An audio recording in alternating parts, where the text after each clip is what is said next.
Bon retour sur ce plateau d'Espace Mini. C'est vrai qu'il y a quelques heures, au niveau de certains réseaux sociaux, on parlait d'une information. Maintenant, il y a une mise au point qui vient également de nous parvenir. On faisait état d'un accident qui a eu lieu en Balmayo. Et je vais donc vous lire cette mise au point qui vient de nous parvenir sur Info TV. Sur le parcours de la Nationale 9, Balmayo-Saint-Mélima, notre cortège se rendant à Ovan, ce vendredi 22 novembre 2024, a été confronté à une perturbation de la circulation à l'entrée de la ville de Balmayo, en raison d'un accident. En effet, des informations reçues du gendarme en service, un porte-char circulant en convoi exceptionnel et roulant dans le sens Balmayo-Yaoundé, venait de percuter mortellement un enfant qui se rendait à l'école. Le ministre des Travaux publics et le ministre des Finances ont immédiatement marqué un arrêt pour s'enquérir de la situation et manifester leur réconfort à la vue de la dépouille gisant au sol. C'est signé chef cellule communication du ministère des Travaux publics. Lorsque nous avons dit cela, nous allons repasser la parole à Pierre Blériot-Niamek, cette fois-ci pour la dénonciation de ce jour. Parfait, ici c'est vrai, le communiqué que vous venez de lire nous a arraché une larme, parce que nous avons tous aperçu un corps, nous supposons que c'est un corps parce qu'il est emballé. Tout à fait. Il est recouvert au niveau des images qui circulent. Il est bien que les autorités communiquent comme elles viennent de le faire. C'est vrai que nous nous demandons pourquoi les auteurs de l'accident, eux, n'ont pas jugé bon de communiquer. Est-ce parce que c'est un porte-char? Bon, on reviendra sur ça. Parce qu'en fait, il y avait déjà une folle rumeur, entre guillemets, qui faisait comprendre que c'est le cortège du ministre des Finances et celui du ministre des Travaux publics qui a percuté cet enfant. Je pense que nous sommes maintenant, nous avons eu la bonne information. Alors, comme nous sommes dans la rubrique dénonciation, parfait, quand nos dénonciations reçoivent un aboutissement heureux, il faut le dire aux téléspectateurs. Vous vous rappelez que la semaine dernière, ou cette semaine, nous avons dénoncé un snack qui faisait beaucoup de bruit. Tout à fait, c'était du côté de Carrefour lycée bilingue. Lycée bilingue. Et je vous avais dit que vous me charriez ce jour quand je vous ai dit que le préfet m'aime bien. Eh bien, je dis merci au préfet, je dis merci au sous-préfet de Yaoundé 5 qui a exécuté finalement, enfin, qui a fermé ce bar. Nous n'avons rien contre les propriétaires du bar. S'ils se conforment à la législation, bien évidemment qu'ils reviendront dans les bonnes grâces de l'administration. Tout à fait. Ce que nous avons dénoncé, ce sont les nuisances sonores qui empêchent les populations de vaquer normalement à leurs occupations, mais également de se reposer aux heures de repos. Donc, je dis encore aux autorités administratives, nous continuerons dans cette logique de collaboration, monsieur le sous-préfet, monsieur le préfet, tant que nous avons le sentiment que nos dénonciations ou nos interpellations sont prises en compte. Et effectivement, c'est le sentiment que nous avons en ce moment. Et Pierre Blériot, ça m'amène aussi à coller un léger commentaire.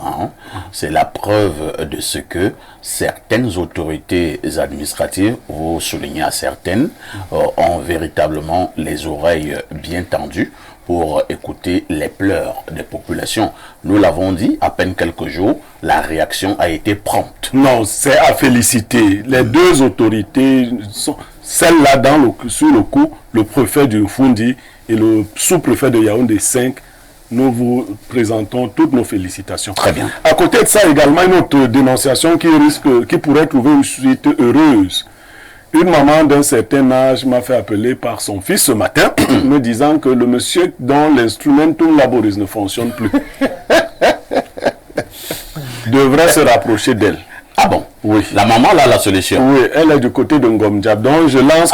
du côté de Ngomdiab. Oui, elle est c'est dans le village du ministre Grégoire. Elle m'a donné les détails. Donc ce monsieur ou sa femme, qu'ils m'écrivent Bon, je lui ai dit que si jamais son traitement marche, elle aura au travers de ma personne beaucoup de candidats. Ah oui, hein. Parce que vous ne vous imaginez pas. Ah oui. Derrière nos gros costumes et autres là, oh là là, nous souffrons beaucoup. Vraiment, Blériot, j'ai aussi avec enfant. Non. Nous allons tester. Oui. Si l'instrument tous laboriste de ce monsieur recommence à fonctionner. Ils sont payés bas. Oui. La maman là, vous serez saturé. Non, elle va même devenir riche, elle va quitter Ngomja. Moi-même, je vais d'abord t'amener au moins 50 clients. Donc, en fait, nous sommes des confidents de beaucoup. Oui. Ça veut dire que derrière nos costumes, oh, il y a beaucoup de souffrance. On souffrance beaucoup. Hein. Je vais noter des Blériot sortir de cette émission. Oui. Il y a des coups de ciel. Mais je dis au coup de ciel, attendez d'abord. La maman là, vous avez quel niveau? Attendez d'abord les premiers résultats. Parce qu'en fait, moi, vous savez, je fais très attention à ma réputation. Tout à fait. Je fais très attention. Je ne voudrais pas dire que tel peut faire telle chose. Alors que... Voilà, comme je sais que ce monsieur-là a ce problème, il faut qu'il aille là-bas. Et que sa femme témoigne que maintenant, c'est bon. Instrumentum Laboris a repris le travail.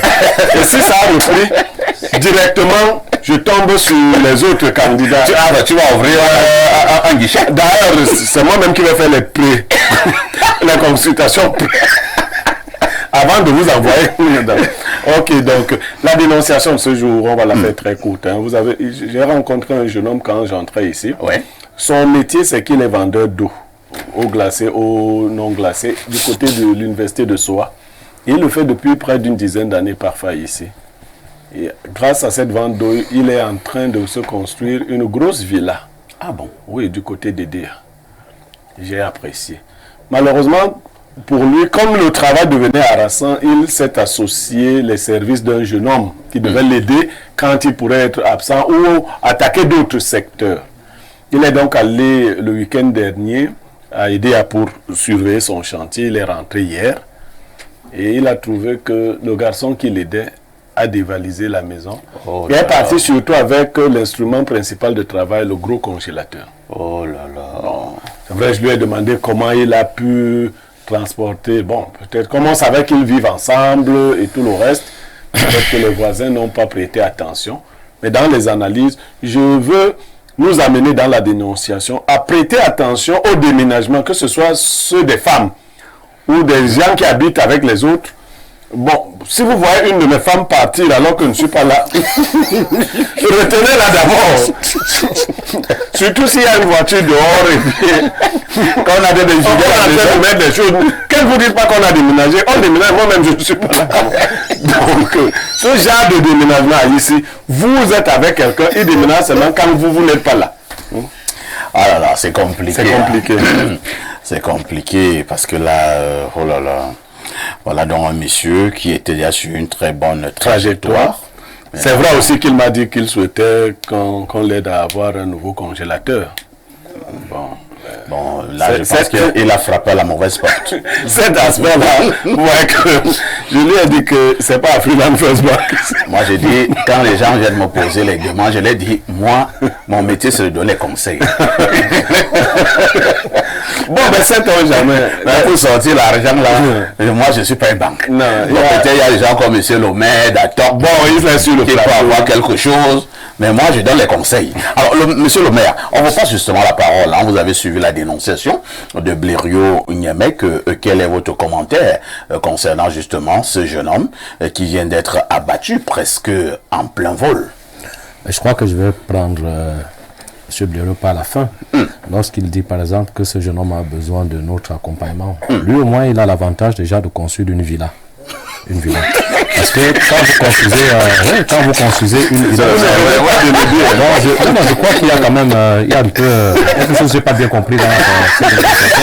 Lui, il construit une villa et il se plaint de ce qu'on a volé son congélateur. Voilà. Quand j'essaie de sous-peser, c'est un peu difficile. Donc, en réalité, je voudrais juste dire que quand vous êtes dans des affaires, il faut vous attendre à cela. Il peut arriver que votre compagnie ou alors vos collaborateurs vous ruinent, qu'il aille reprendre comme il a commencé. Moi, c'est le petit conseil que je pourrais lui donner. Je veux pas être méchant, mais je voudrais lui dire que pour un entrepreneur qui fonctionne depuis 10 ans, et que c'est après 10 ans qu'on vient à le dévaliser, qu'il aille bien se renseigner s'il n'a pas fauté quelque part, s'il n'a pas eu un problème avec celui ami, qui est parti avec le congélateur. Voilà. Il y a certains employés, quand ils décident de partir, ils disent que je vais me payer moi-même.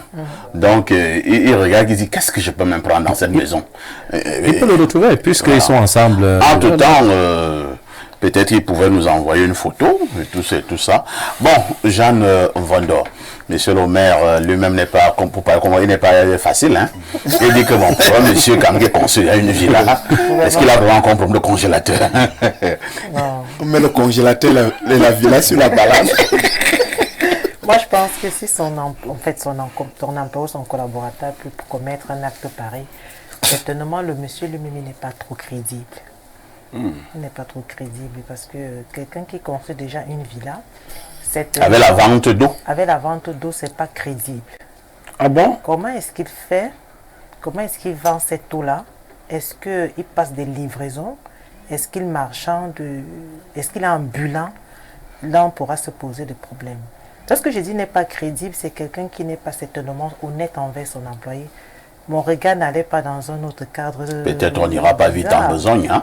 Il y a également des patrons qui se comportent très bien envers leurs employés, mais les employés leur rendent plutôt l'ingratitude ou bien c'est un coup de vol. Parfait, l'ingratitude sur le fait quand l'employeur se familiarise à l'employé.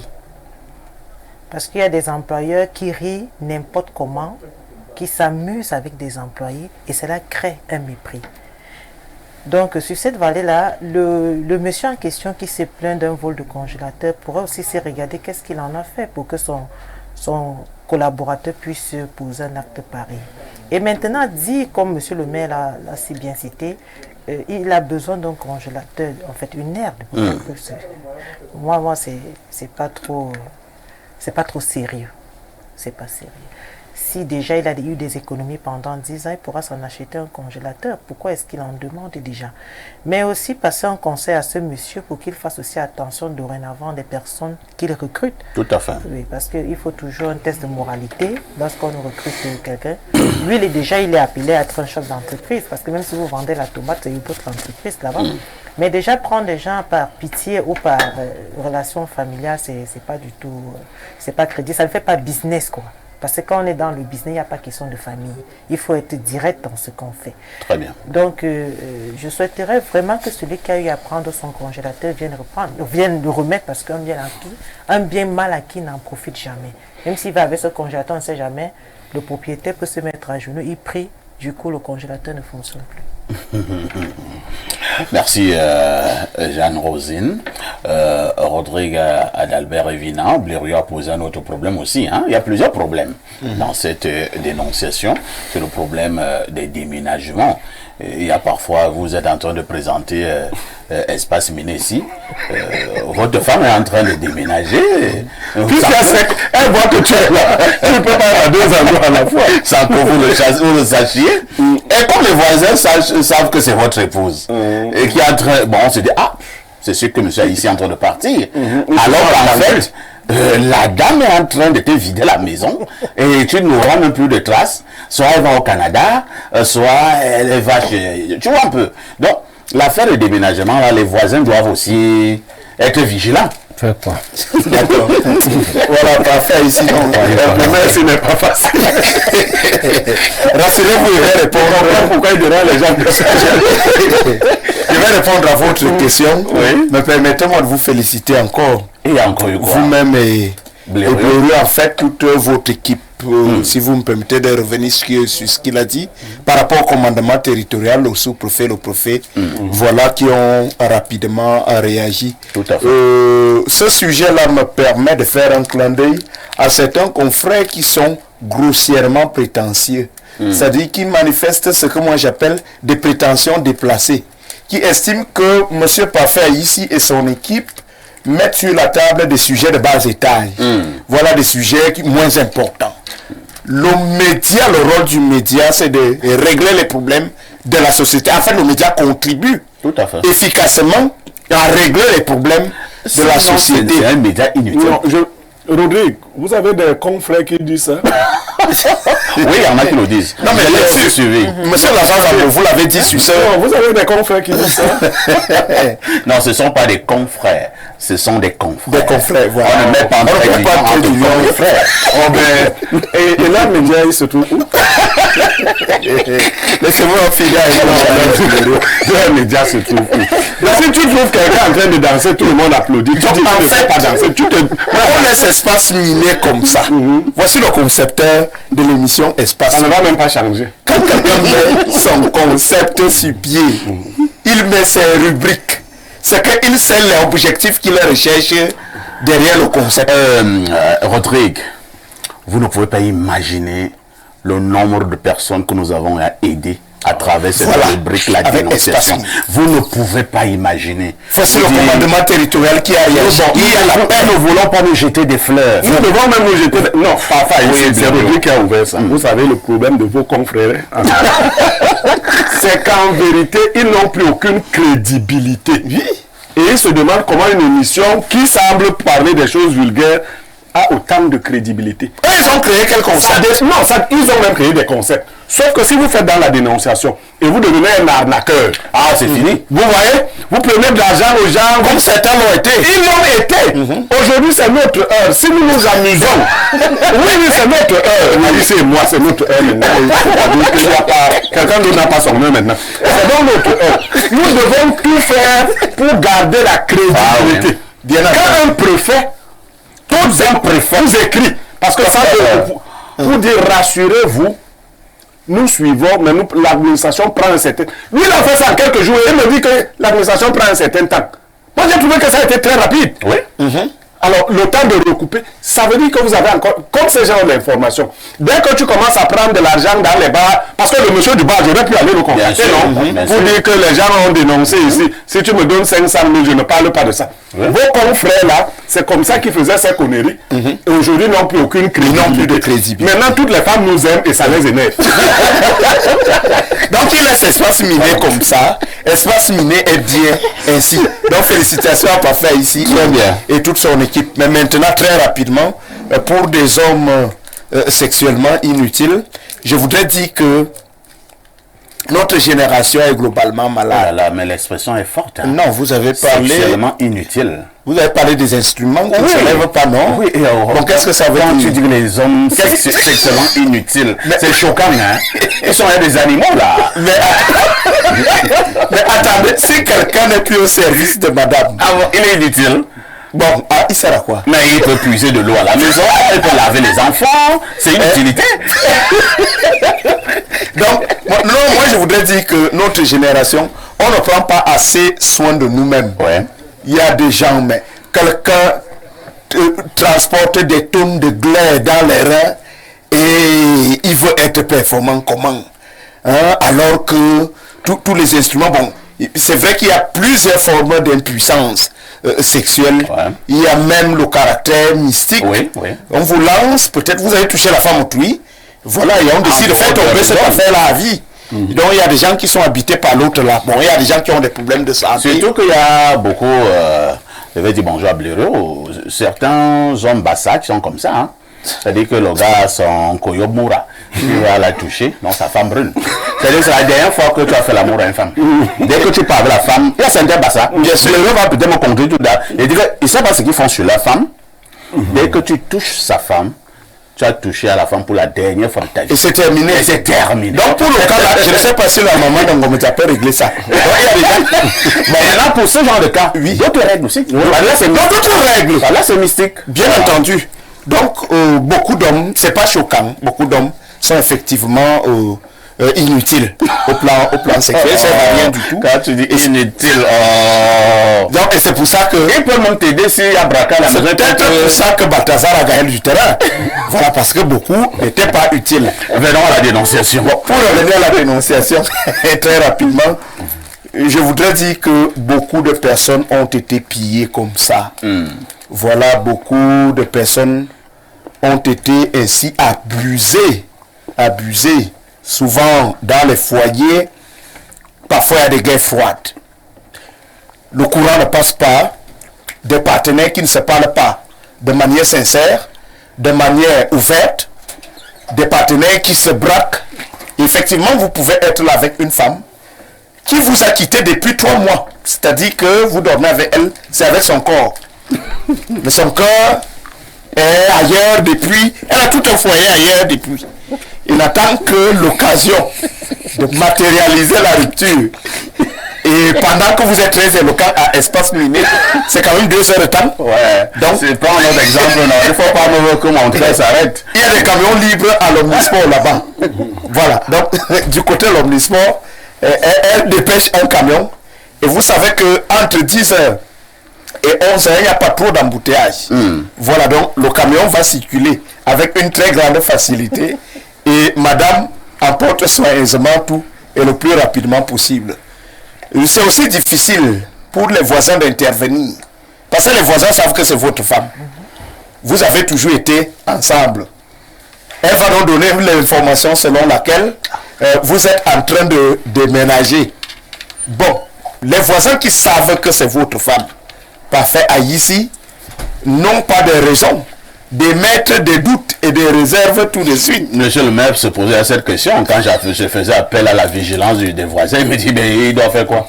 Je dis, non, ils doivent quand même venir. Ils posent des questions à la dame, du genre, où est le monsieur? La dame, c'est la dame est à l'odeur de sainteté avec le voisinage. Vous savez, tout se passe bien. Et elle dit soigneusement au revoir au voisinage, que nous sommes en train de déménager. Vous pensez que qui aura ce réflexe-là de venir enquêter, d'appeler monsieur au nom de quoi? Sauf si monsieur même aussi est quelqu'un de très très préventif, qui va dire aux voisins que vraiment s'il y a déménagement, appelez-moi d'abord. Parce qu'il sait très bien que ce n'est pas la grande paix. C'est comme ça que... La véritable paix dans sa maison. Une fois, nous allons en mission à Berthois. J'étais encore très jeune journaliste. Un collègue, un confrère. Il tombe donc sur les filles bizarres, là, les filles de nuit. L'hôtel où on était logé, quand on arrive, j'étais quand même surpris.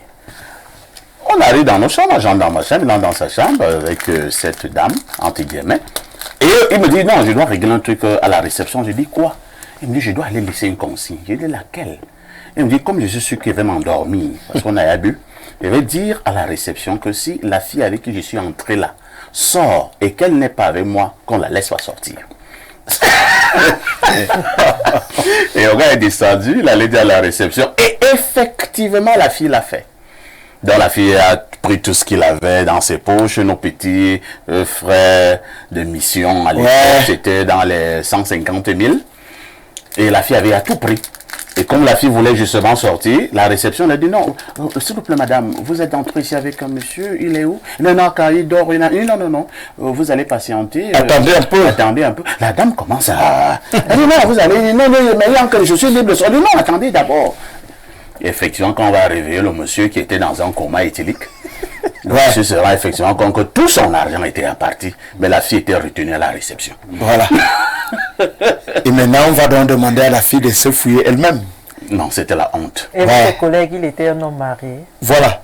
Jeanne Vondor, on ne sait pas pourquoi vous avez là-bas, c'est un autre débat. Là, c'est un autre débat. Il fallait qu'elle vole tout. Oui, là, ça donne une leçon aux hommes mariés, on vous envoie en mission, vous partez faire d'autres missions. Tout cela fait partie de la mission. Ok. C'est faire l'émission jusqu'à 150 000. C'est pour consoler les personnes qui se sentent seules. Non, je suis dans Voilà, je chute rapidement en disant que il y a des phénomènes qui sont très difficiles à éviter. Surtout ces déménagements et autres. Moi, je crois que il est peut-être possible d'éviter de tels cas en essayant de bien situer la nature de ces relations. Mais maintenant, si c'est vraiment votre femme, il y a des gens qui savent intérieurement que la maison qu'on a vidée ici, c'est un problème que j'ai laissé depuis longtemps. Beaucoup savent que il y a des tensions. Beaucoup savent même qu'ils voient des signes qu'ils refusent de voir. Très bien. Que cette femme n'est plus avec moi. Le type s'approche parce que c'est la dépendance affective. Il a peur de perdre son miel. Mais il a vu des signes. Plusieurs voient que cette femme n'est pas ma femme. Elle n'est même plus avec moi. Mais monsieur persiste. lorsqu'il vient trouver qu'on a anticipé le déménagement, c'est vrai que lui-même voulait déménager, mais pas à cette période-là, mais ça doit se comprendre aisément. Donc moi je crois qu'on doit nous-mêmes situer la nature des différentes relations que nous avons. Moi je ne peux pas te rencontrer aujourd'hui, le lendemain tu as les clés de ma maison, et puis nous sommes déjà en foyer. C'est pas prudent. Merci Pierre Blériot Onyamek pour le cas de ce jeune homme qui est venu se plaindre. Est-ce que on ne doit pas suivre quelque part le conseil de monsieur le maire? C'est-à-dire que bon, qu'il reste tranquille, qu'il cherche simplement à acheter un autre congélateur et qu'il continue à vaquer à ses occupations. Il est en train de construire une villa, on ne va pas déranger les gens pour un congélateur. Non, parfait ici. Vous avez vu que c'est à la dernière minute que j'ai évoqué cet aspect. Je l'ai écouté jusqu'au bout. Quand il a évoqué cet aspect, je n'étais vraiment plus avec lui. Ceux qui étaient là, les collègues ont constaté que je l'ai abandonné. Parce que la charité, elle doit être mesurée. Il y a des gens qui ont de vrais problèmes. Si nous commençons à demander ici qu'on cotise parce que quelqu'un a perdu son congélateur, vraiment, non. Il y a des gens qu'on doit opérer aujourd'hui, les enfants, ainsi de suite. Non. Je lui ai dit, tu vas te refaire. Si tu vends l'eau à ce rythme, par contre, son eau lui permet, parce que c'est vraiment, il m'a montré, c'est une grosse industrie. Et quand il a fini de vendre, l'argent est dans les petits seaux, là, les pièces sont dans les petits seaux. Vous savez, les gens ont maintenant trouvé des formes de facilité. Comme on ne peut pas se sacrifier. Bon, en fait, les gens, au lieu d'acheter une bouteille d'eau minérale de 400 francs, ces gars vendent des bouteilles à 100 francs. J'espère que l'origine de son eau est traçable, que c'est une bonne eau. Mais beaucoup de personnes, même en Vogada où je vis, je vois les gens passer 100 francs et ça fait beaucoup d'argent. Au niveau des péages aussi. Oui, partout. Lui, il est à l'université de Soa. Ah ben. Je dis, il m'a montré des images quand il vendait et tout. C'est vraiment costaud. Donc, il doit avoir de l'épargne. Le congélateur, ce n'est pas la fin du monde. Il va quelque part, puis il commence à avancer. Il y a même des structures. Si vous êtes crédible, on vous donne déjà le congélateur et puis vous allez compléter. Qu'il agisse. Il a une famille. Il a des gens. Vraiment, ce n'est pas cet aspect-là. Mais l'autre aspect, pour ceux qui aiment voler les choses des gens ou déménager les maisons des gens, il faut faire très attention. On en a parlé. Ce n'est pas parce que vous dites que l'homme a perdu du temps. Vous pouvez partir avec un instrument qui vous poursuit toute votre vie. Je dis ça aux femmes qui ont cette habitude-là. Je vais me payer. Tu peux penser que tu te payes, tu ramasses la malchance. Il y a des gens qui ne s'amusent pas avec leurs effets. C'est-à-dire, je ne sais même pas quel est le temps qu'on vous a perdu, on ne vous a pas trouvé vierge et tout. Donc, je sais. Oui, ce n'est pas souvent. Effectivement, les femmes adorent leur affaire. Oui, on m'a perdu. Oh, tu m'as perdu le temps. Tu m'as perdu le temps. Vous étiez ensemble, vous faisiez vos choses, ainsi de suite. Donc, et pour les simples voleurs, celui-là, je le plains. Parce que tout ce qu'il a comme fruit maintenant, qu'il a comme capital, c'est le capital du vol. Et je veux l'assurer, comme il voudrait certainement aussi aller ouvrir un commerce du même genre. Certainement. Oui, parce qu'il s'est dit qu'il a vu ce que ça donne. Tout commerce qui commence avec le vol ou qui adjoint le vol à son capital est voué à l'échec. Il faut le savoir. C'est ma grand-mère qui me dit. C'est spirituel. Si vous vendez et vous volez à vos acheteurs, vous mettez la malchance dans votre caisse. Il faut le savoir. Donc lui, il a démarré avec la malchance. Merci Blériot. Lisons rapidement quelques préoccupations de nos nombreux téléspectateurs. Bonjour Perfecto. Par rapport à la dénonciation, la vente d'eau, c'est un grand business. Fais un calcul. Le paquet d'eau de 50 sachets coûte 1200 francs.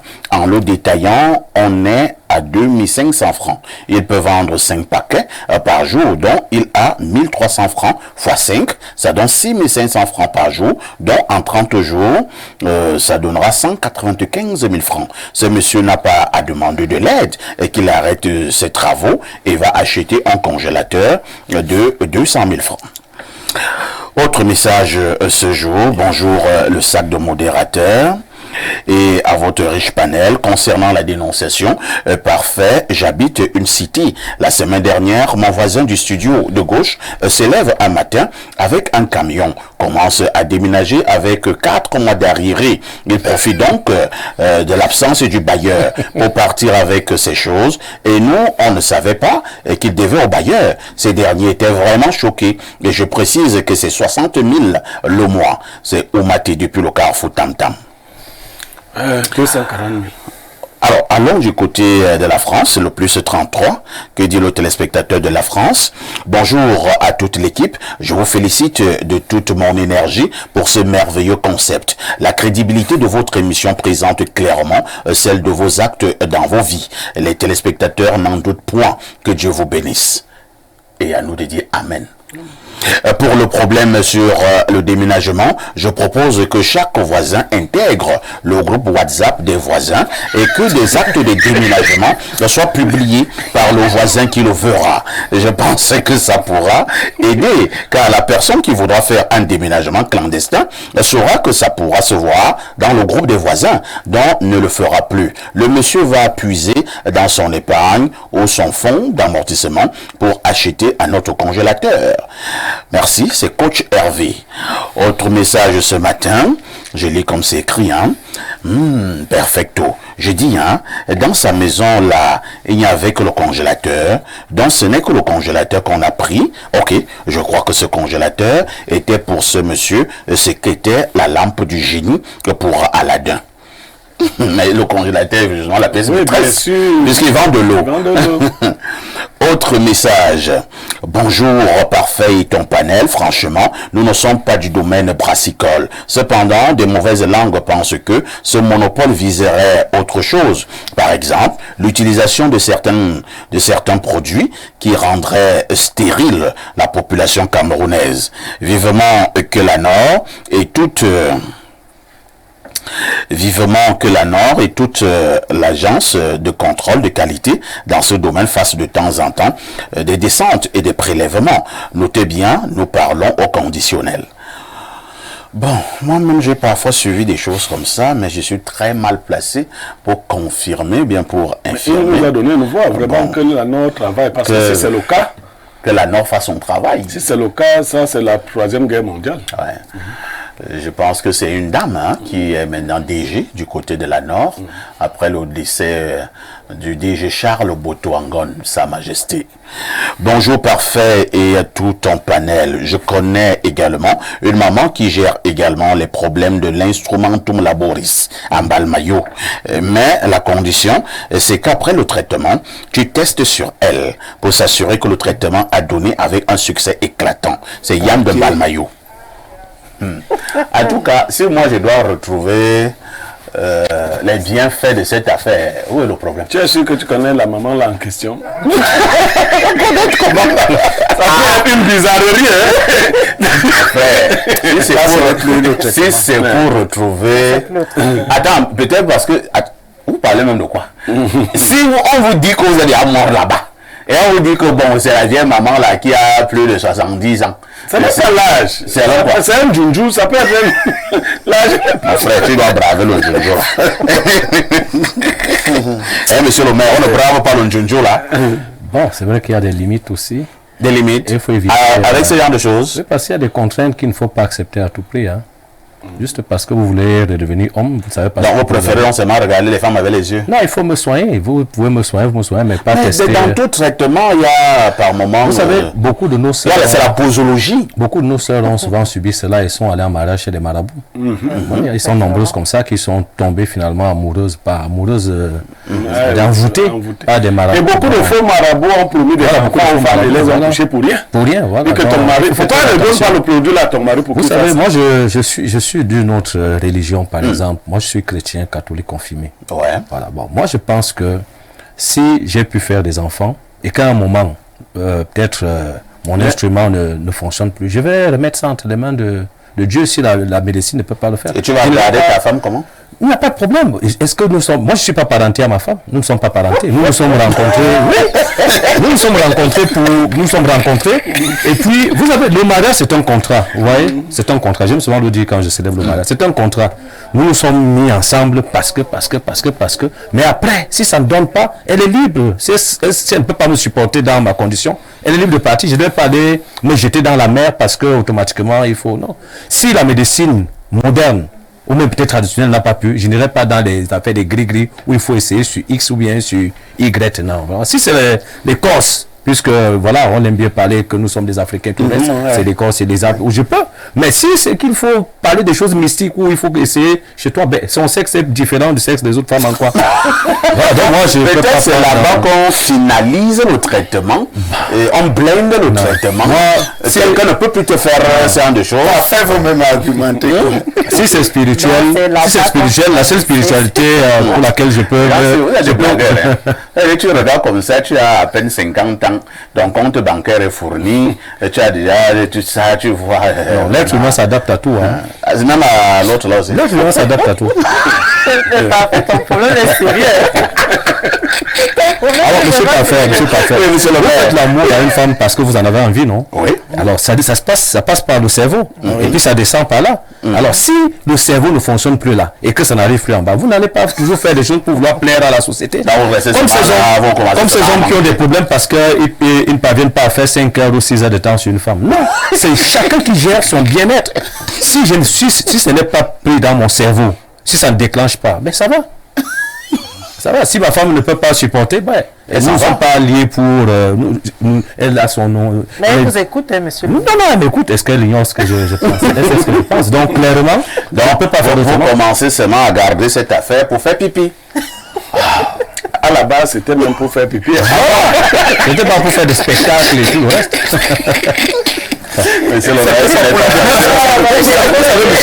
Vous savez, monsieur Parfait, vous avez déjà sûrement eu à travailler sous pression. Oui. Ouais, vous travaillez sous pression et vous arrivez chez vous un soir comme ça, votre femme est habillée vraiment sexy, mais ça ne vous dit rien.